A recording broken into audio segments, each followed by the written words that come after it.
गृह मंत्री राजनाथ सिंह ने घाटी में उपद्रवियों पर फौरन नकेल कसने के लिए सुरक्षा बलों को सख्त हिदायत दी है।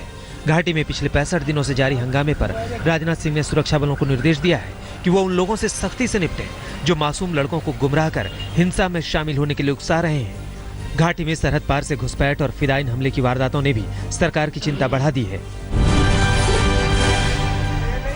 जम्मू कश्मीर के पुंछ में सुरक्षा बलों का तलाशी अभियान जारी है। रविवार की सुबह सुरक्षा बलों और आतंकियों की मुठभेड़ में 3 आतंकी ढेर हो गए, जबकि एक सुरक्षाकर्मी शहीद हो गया। इस हमले में 6 और के जख्मी होने की खबर है। सुरक्षा बलों के मुताबिक आतंकियों ने घुसपैठ के बाद 2 इलाकों में घेराबंदी की और अपना ठिकाना बना लिया। फौज ने तुरंत धावा बोला और चारों ओर से घेर कर 3 आतंकियों को मार गिराया गया। मारे गए तीनों आतंकी कम उम्र के थे। पंजाब में आम आदमी पार्टी पर एक के बाद एक दाग लग रहे हैं। ताजा मामला पार्टी के स्टूडेंट विंग के प्रमुख हरदीप सिंह का है, जिस पर एक नाबालिग दलित लड़की कोशिश का आरोप लगा है। संगरूर के लेहल कलां की पीड़ित लड़की उसके स्टूडियो में पासपोर्ट फोटो खिंचवाने आई थी। मौका पाकर आरोपी ने लड़की की छोटी बहन को स्टूडियो से बाहर कर दरिंदगी की कोशिश की, लेकिन पीड़िता के शोर मचाने पर उसके पिता और दूसरे रिश्तेदार जुट गए। लोगों ने शीशा तोड़कर पीड़ित को बचाया, लेकिन आरोपी हरदीप भागने में कामयाब रहा। दिल्ली में आम आदमी पार्टी के एक और विधायक पर गिरफ्तारी की तलवार लटक रही है। दिल्ली पुलिस को आम आदमी पार्टी के विधायक अमानतुल्लाह खान के साले की पत्नी ने एक सीडी और एक पेन ड्राइव दी है। आरोप है कि इस सीडी में अमानतुल्लाह खान की तस्वीरें और रिकॉर्डिंग है। अमानतुल्लाह पर उसके साले की बीवी ने छेड़खानी, दहेज उत्पीड़न और जान से मारने की धमकी देने का आरोप लगाया है, जिस पर पुलिस कार्रवाई कर रही है। कावेरी मामले पर आज सुपरवाइजरी कमेटी की बैठक है, जिसमें यह तय किया जाएगा कि कावेरी नदी का कितना पानी दूसरे राज्यों के लिए छोड़ा जाए। कावेरी नदी के मामले पर कर्नाटक में कोहराम मचा है। कई किसान संगठन पानी की मांग को लेकर सड़कों पर उतर आए हैं। सुपरवाइजरी कमेटी की बैठक में केंद्रीय जल संसाधन सचिव शशि शेखर के अलावा तमिलनाडु, कर्नाटक, केरल और पुडुचेरी के मुख्य सचिव हिस्सा लेंगे।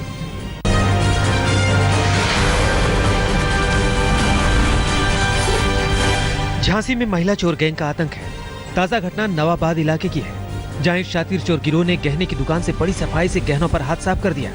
कपड़े से किसी अच्छे घरों की दिखने वाली ये महिलाएं सेल्सगर्ल की आंखें बचाकर गहने पर बड़ी सफाई से हाथ साफ कर गई। पुलिस अब इसी सीसीटीवी फुटेज से इस चोर के गिरोह की टोह में लगी है। यूपी के मुजफ्फरनगर की एक फैक्ट्री में चोरों ने ताला तोड़कर हजारों का माल उड़ा लिया। चोर शटर तोड़कर फैक्ट्री में घुसे और घंटों खोज कर कीमती सामान अपनी झोली में भरते रहे। चोरों की हरकतें फैक्ट्री में लगे अलग अलग सीसीटीवी में कैद होती रही। पुलिस ने सीसीटीवी से सुराग निकालकर फैक्ट्री के ही एक कर्मचारी को गिरफ्तार किया है, बाकी की तलाश में जुटी है। यूपी के शाहजहांपुर में एक नाबालिग की रेप के बाद हत्या कर दी गई। बच्ची की लाश एक नाले से बरामद हुई है। बताया जाता है कि बच्ची पिछले 4 दिनों से घर से गायब थी। पुलिस को उसी मोहल्ले में रहने वाले एक शख्स पर शक है। बच्ची के परिवार वालों का आरोप है कि गुमशुदगी की रिपोर्ट के बाद भी पुलिस हरकत में नहीं आई और पुलिस की सुस्ती की वजह से बच्ची की हत्या हुई। फिलहाल पुलिस मामले की तहकीकात कर रही है।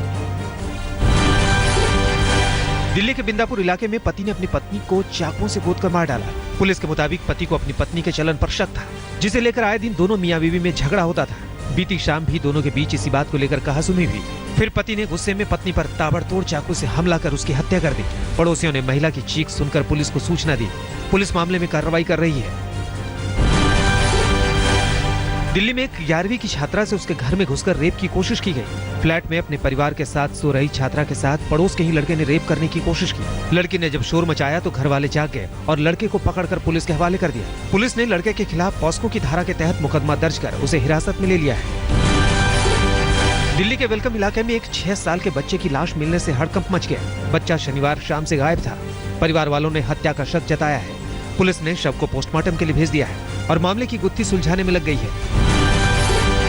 गाजियाबाद में एक महिला की संदिग्ध लाश मिलने से सनसनी फैल गई। खोड़ा की रहने वाली 48 साल की राजकुमारी पिछली शाम से ही घर से गायब थी। महिला का शव नहर किनारे लटका हुआ मिला। पुलिस मामले की तफ्तीश में जुट गई है। पुलिस को खुदकुशी का शक है, लेकिन हत्या के पहलुओं से भी मामले की जांच कर रही है। बिहार के गोपालगंज में 15 साल की दलित के साथ रेप की खबर है। घटना के वक्त लड़की खेत में चारे के लिए घास काट रही थी। उसी वक्त गांव में रहने वाले एक शख्स ने खेत में लड़की को अकेला पाकर उसके साथ रेप किया। पुलिस ने मामला दर्ज कर लिया है और फरार आरोपी की तलाश में जुट गई है।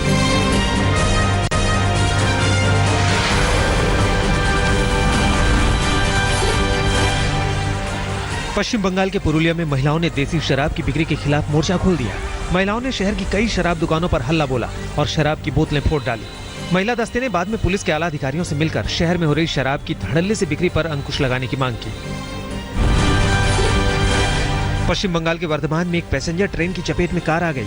इस हादसे में कार सवार एक शख्स की मौत हो गई, जबकि 3 लोगों को गंभीर हालत में अस्पताल में भर्ती कराया गया है। ट्रेन की टक्कर से कार का कचूमर निकल गया, लेकिन कार पटरी पर फंस जाने की वजह से पैसेंजर ट्रेन को रोकनी पड़ी।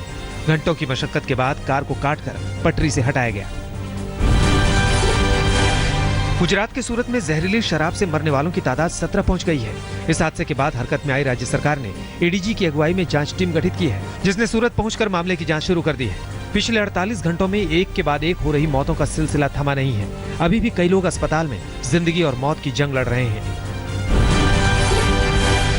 बुल्डाना में जेल प्रशासन की लापरवाही से एक कैदी की मौत हो गई। ये कैदी चंद रोज पहले ही जेल आया था। भीड़ की पिटाई से जख्मी इस कैदी के सिर में चोट लगी थी। स्थानीय डॉक्टरों के बार-बार कहने के बाद जेल अधिकारियों ने कैदी के इलाज में लापरवाही बरती, जिससे उसकी मौत हो गई। छत्तीसगढ़ में पिछले 48 घंटों से हो रही जोरदार बारिश की वजह से राज्य के करीब आधा दर्जन जिलों पर बाढ़ का खतरा मंडराने लगा है। बारिश की वजह से सबसे ज्यादा प्रभावित गोरियाबंद जिले में पिछले 24 घंटे में करीब 40 मिलीमीटर बारिश की वजह से हालात बिगड़ गए हैं। शहर में बारिश का पानी भर गया है। यहाँ तक कि एसपी साहब के बंगले में भी कमर भर पानी भर गया है। करीब 200 गाँव भी बाढ़ की चपेट में आ गए हैं। लोग सरकारी राहत की आस में टकटकी लगाए हैं।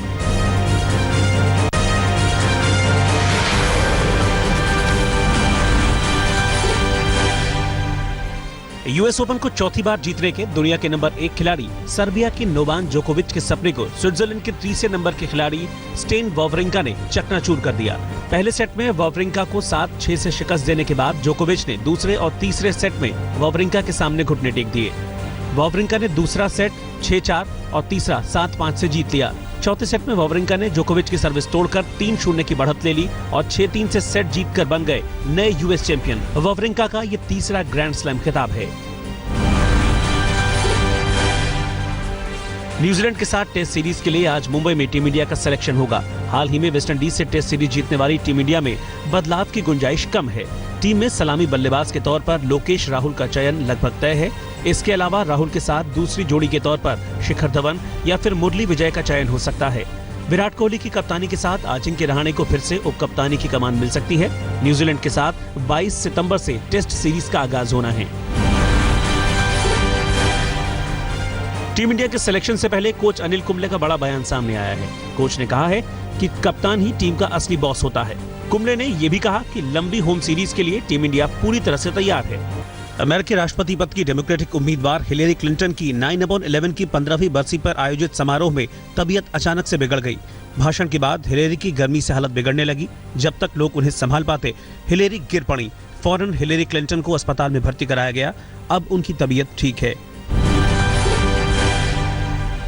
स्पेन में 5 लाख से ज्यादा लोग सरकार के खिलाफ सड़कों पर उतर आए। कैटालोनिया, बार्सिलोना के करीब 5 शहरों में हाथों में पीला बैनर लिए प्रदर्शनकारी कैटालोनिया की आजादी के नारे लगाते देखे गए।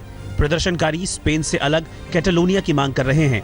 कैटालोनिया के लोगों का कहना है कि उनकी भाषा और संस्कृति दोनों स्पेन से अलग हैं।